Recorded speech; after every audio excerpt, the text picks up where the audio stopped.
All right, so welcome to 2022 and the first LaRouche PAC strategic overview of the year. Today is January 3rd. I'm Susan Kokinda and I'll be joined tonight by Mike Steger. I think this week we are going to hear an awful lot about the threat to democracy as the Democrats and their global elite controllers rehash the events of the January 6th false flag event in Washington, D.C. Obviously, this is bogus on two fronts. Number one, the threat, there is no threat coming from Donald Trump or from the patriotic movement, which is amassed around him, unless you are a globalist. And of course, your very existence is threatened by Donald Trump's intention to reassert American sovereignty, as he tried to do during his first presidency, and obviously as he and his movement intend to do in the future. The second part of the bogus claim of a threat to democracy is the fact that we're not a democracy. We are a republic. We are a democratic republic. And the claim that there is a threat to democracy has absolutely nothing to do with what we are and where a threat actually comes from, because clearly our democratic republic is threatened. It's threatened by precisely the same imperial forces that have threatened us ever since we were founded and survived as an infant republic. That same imperial elite, the same financial and political powers that are mortally threatened by the emergence of sovereign republics, with ours as the first and the most conscious in the world. Last week, Keisha and Mike reflected on the fact that we are fighting principalities and powers, evil in high places, as is identified in Ephesians. And it is precisely powers such as the global financial and economic powers that you see in the central banks, that you see in the form of people like George Soros, Bill Gates, the gigantic hedge funds like BlackRock, but which you also see explicitly in the form of principalities. And one thing I would like to take note of that took place in the year which just concluded is the passing of one of those princes, namely Prince Philip of Britain, who infamously had stated many years ago that if he wished to be reincarnated, he would like to come back as a deadly virus. And one would not be faulted for wondering if perhaps he died before 2021 and actually had already come back as the so-called deadly coronavirus in 2020. I bring that up because the question of the actual nature, the fascist nature of our enemy is becoming more and more clear as it rears its ugly face.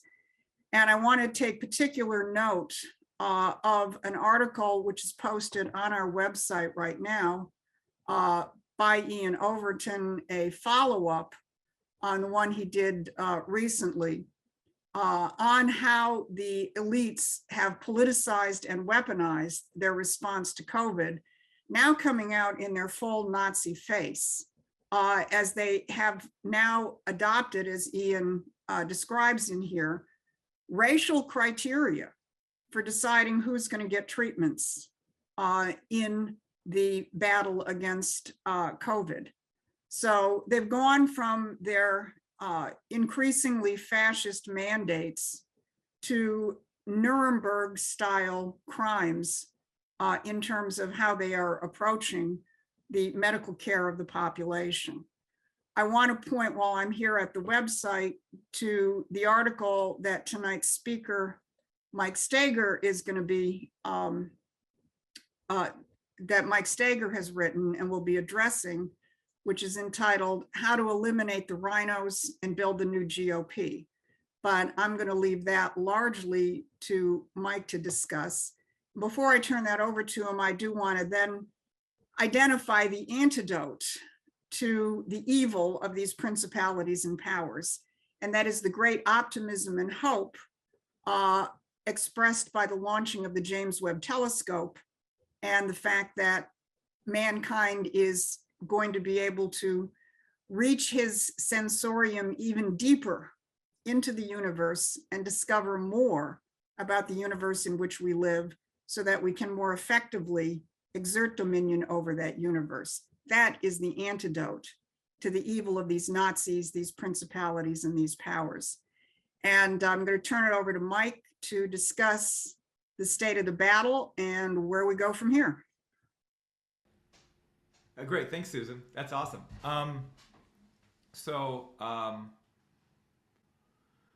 What I want to address tonight is let me move my microphone down. 1 second. Hopefully that's a better audio.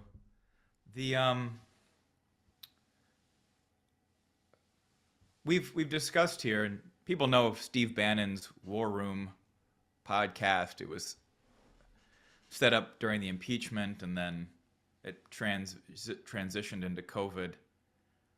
But everyone should remember, as a short note on Steve Bannon, he was kicked out of the administration by Trump for undermining Trump and his family as part of the coup operation.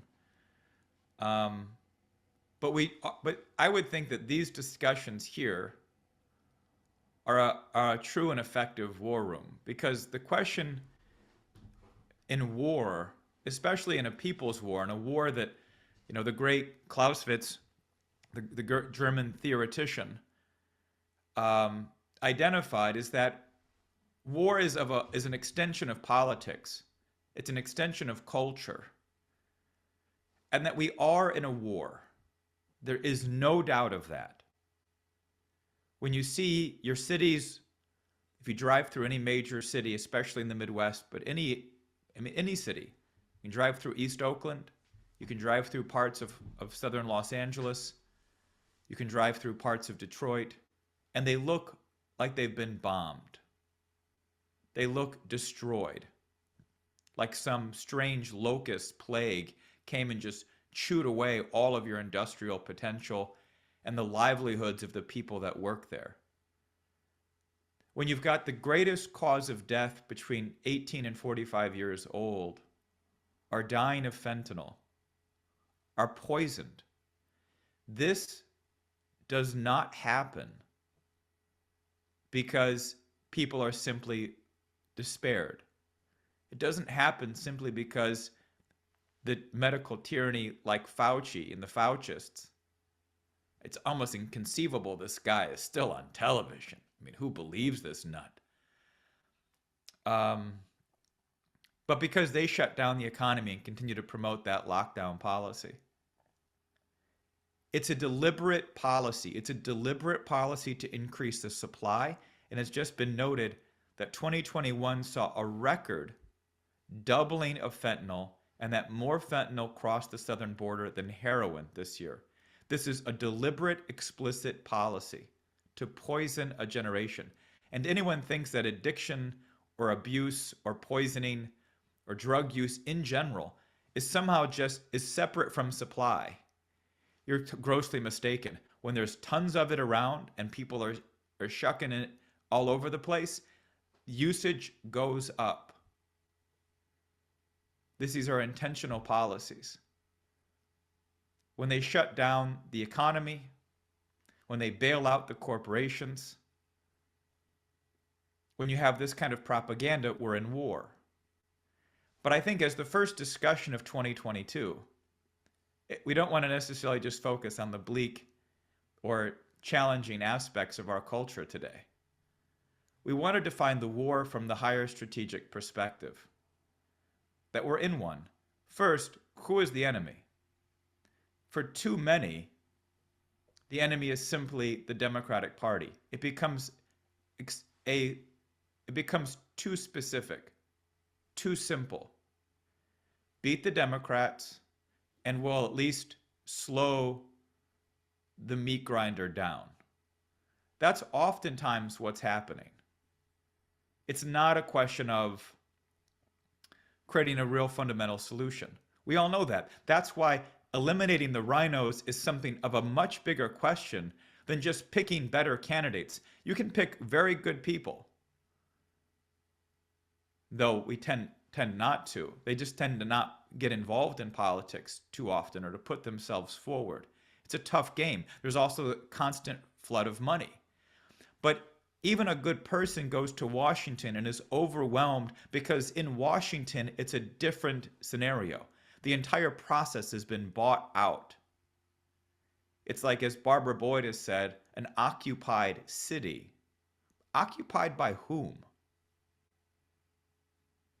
Now, this gets where we get into more challenging levels. You start to challenge the very structure of how we're operating. But to me, this is the question. If we don't address this, if we don't discuss it, if we don't have the courage to address the bigger issue, how are you going to bring in the next generation of leadership? How are you going to recruit the next people, the next generations, the individuals who are going to restore a true and vibrant culture, a culture of a republic, of self-government? So now, in defining this enemy, Mr. LaRouche was always very explicit. It's the British Empire. But he would also then shift that question or address it in a more subtle way. An Anglo-Dutch liberal empire. This is esoteric, nonetheless. It's true. It's absolutely accurate. We have to know what it means. Today, it's been referenced as globalists. But what are the globalists intending? What have they pushed? What have they promoted? When did this war start? When did globalism start? Did it start in 1989, 1990? When they started to adopt the WTO? Did it start in 1971 when Nixon took ended the Bretton Woods system? Did it start when they established the Federal Reserve? What was that, 1913, 1911? In some ways, we have to go back that far. This kind of Anglo-Dutch liberal system, the globalists, the swamp, the intelligence community, the attempt this week, and this is just the demagoguery that you'll see this week around January 6th, is only an expression of a desperate enemy, right? If Pelosi and Schumer and Biden and others try to make fanfare out of January 6th, they're only going to dig their grave deeper. And will be very interesting to see what President Trump does with January 6th, to expose the election crisis, the election fraud, to expose the false flag of January 6th, what's been exposed in the various states in terms of elections, and to consolidate again his leadership nationally. Let's see what he does. He plays an important part in changing the landscape of this war, his presidency and his potential, new campaign. But it's going to require more than President Trump. It's going to require more than a president, and certainly more than at least one more term, to wage an effective change in the culture of the country against this enemy. And that we have to have that perspective, because one, we have the benefit of a new year. We have the benefit of a broader perspective of reflection. We see the collapse of the Biden regime. We see the weaknesses in their arguments. We see the collapse of this COVID tyranny. I mean, Ian has exposed what is becoming relatively notorious. This notion of racist discrimination is becoming pervasive in institutions. It's the anathema of an American cultural outlook. People would say, well, this is how America was built. America was the first nation built to oppose this evaluation of the individual. The individual in the United States, for the first time in human history, was considered legally sovereign. The only sovereign in nations prior to that was maybe its imperial class, its king, and little else. In our country, the individual was made sovereign in direct opposition to this Anglo-Dutch system. Now, it's Anglo-Dutch, and if people are unfamiliar with that term, I would ask you to go back and look at Bob Ingram's book, The Modern Anglo-Dutch Empire. It is a very thorough study. It gets in not only to how they have established a central banking system. This is a system that recognizes the old system of empire is dying. That the old control of the Middle Ages has been challenged and broken by the remarkable breakthroughs of the Florentine Renaissance. That the ideas of advanced manufacturing and machines, of industry, of statecraft, the idea of the nation state, the idea of profound works in science and art, now begin to unravel. And there's a grouping of imperialists who recognize this has to be destroyed. We cannot afford this unbridled enthusiasm around the potential of the human beings, human society, to conquer any challenge. We've got to eradicate that. We've got to target the main sources of institutions which have been key in this. Main aspect has been funding. If you have credit, if you have monetary supply, it's not really monetary supply. It can be seen that way. But if you have credit, meaning you have extension of capital into areas of great breakthrough, whether the Brunelleschi's Dome of Florence, whether Da Vinci and his machines, and his industry and his architecture and his military defense, in great projects, canals, dams, cathedrals, education, scientific breakthroughs. There's the great Academy of Sciences of Jean-Baptiste Colbert. What is color? What is grass? How does light function? This is where you get the breakthroughs of Huygens on the questions of light and propagation of waves, reflection and refraction. All of that comes out of a massive surge. And so the empire, this liberal empire, recognizes we are going to control both the means of credit, of capital directed to those areas, whether it be the Medicis or other major houses supporting this kind of Renaissance movement. And we're also going to target the notion of science itself. We're going to look to turn science not into the Keplerian outlook. Kepler was the initial discoverer, the only discoverer, truly, as an initial concept of the notion of gravitation. Now, that's heresy in most universities today. Think of that. It's totally documented. You wonder why universities have become a problem in the last few decades? They've been a problem for the last few centuries. Consider the magnitude of that. But consider what happens if we change it at that level of structure. Kepler's view, Newton was a magician, more or less. He believed in a mathematical description of what he described as an irrational action at a distance, some force that could be merely described mathematically. But his mathematics were nothing novel. Kepler had already demonstrated this even before Newton was an apple in his mother's eye. What was Kepler's view of the universe? That God had created such a universe that for the mind of man to come to know it and to know God's greatness. And Kepler unfolds for the first time, not simply the way the planets move, but their underlying principles. He captured something about why they move. Not just that they move, where they will be as they move. You could predict locations. That was astrology. Kepler develops a sense that the domain behind the planet's motions, the underlying characteristics that caused it to move in the way that they did, was knowable to the mind of man. This is what Augustine references as the heavens of heaven, right? God created the heavens, and then God created in Genesis the heavens and the earth. For Augustine, the heavens of the heaven, the way Kepler saw it, was that this unseen domain of principle was made accessible by God uniquely to the mind of man. That the heavens, the nighttime sky, and the earth are sensual representations, but underlying that, this kind of what Einstein came to refer to, or others, as physical space-time, but that underlying fabric of creation itself, of principles, was knowable to the mind of man.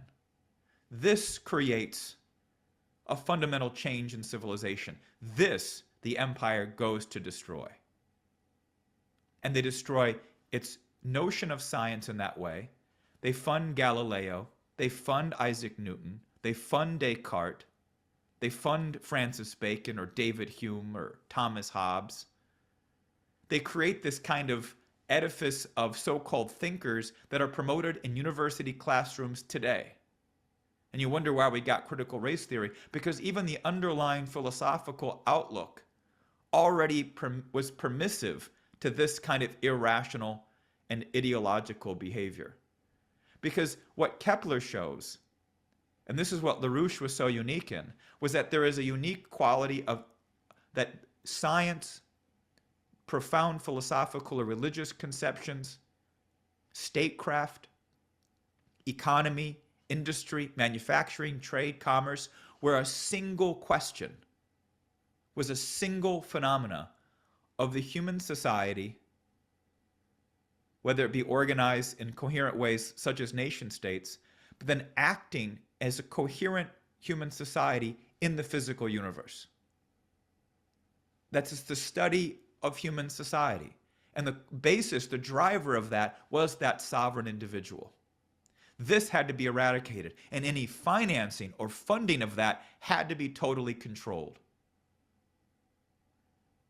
And so at core for self-government, at core for a new nation premised on the notion of self-government, was to ensure two things: the sovereignty of the individual. You see that threatened today.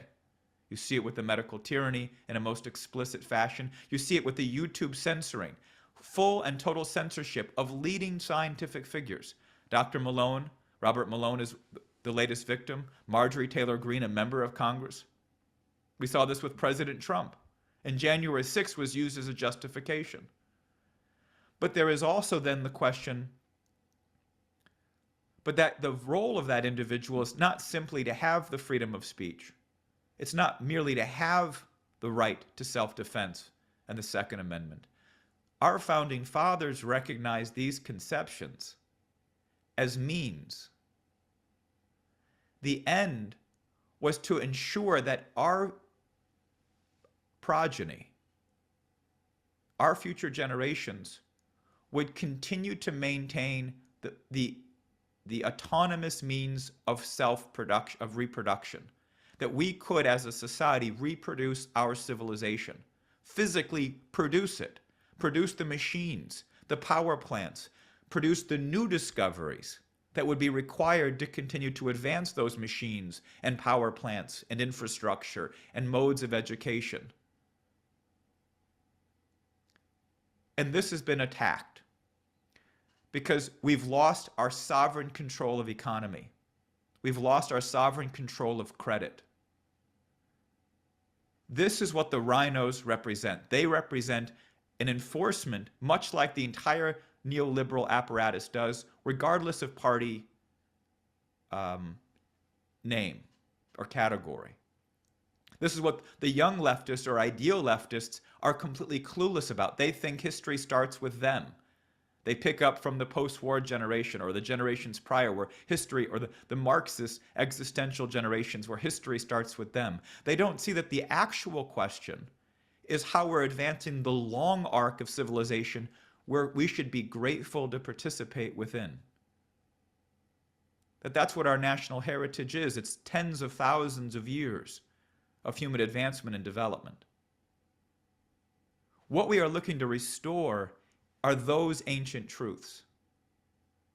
And we are looking to restore as a political and economic system the sovereignty of credit to invest in the renewal and advancement of those ancient truths. And to be able to defend the rights of the individual, not to say what everybody else is saying, but to make those new discoveries, to challenge the orthodoxies, but to do so in such a way as Kepler did in the midst of a 30 years massive kind of all-consuming religious war, to renew a sense of the real nature of the Creator, which cannot be categorically defined as Catholic or Protestant, but is universal, and that his creation is uniquely knowable to the mind of man. That is our religious responsibility, and that is our scientific and political one. The RINOs and the rest of this neoliberal crowd, and even people that want to be good conservatives, will still say we have to have a free market. That's our economic policy. I would say, how is the free market an economic program? It's a theory. It's an academic theory. It has value. It has value in one simple sense. The individual has the right to benefit off the fruits of one's own labor. No just society can undermine that right. Not that one has all of it, all aspects become an integrated process, but that has to be a principal part of encouraging people to take the efforts, the entrepreneurial risk, the levels of industry and investment that are required. That's clear. And that people have to have decisions. You want to have competing advancements in manufacturing and machines. And you want to let the best machines and the best inventions and the best advancements become the basis for the new platforms for the next generation.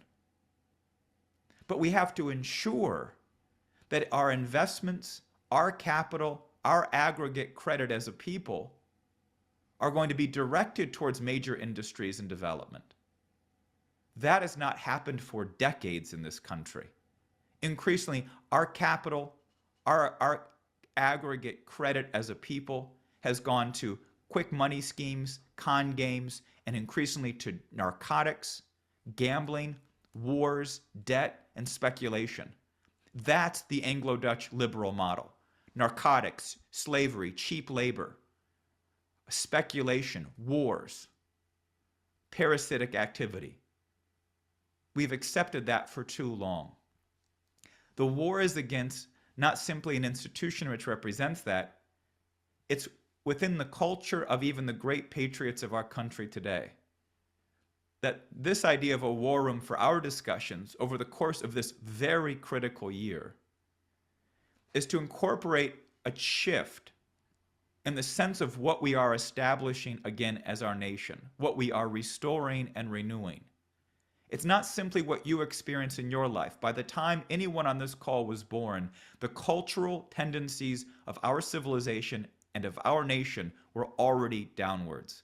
As much as wonderful as your childhood might have been if you were born in the 1950s or 60s, the cultural tendency was already rapidly downward in terms of these ancient truths and discoveries. So we have to bring more than simply our experience.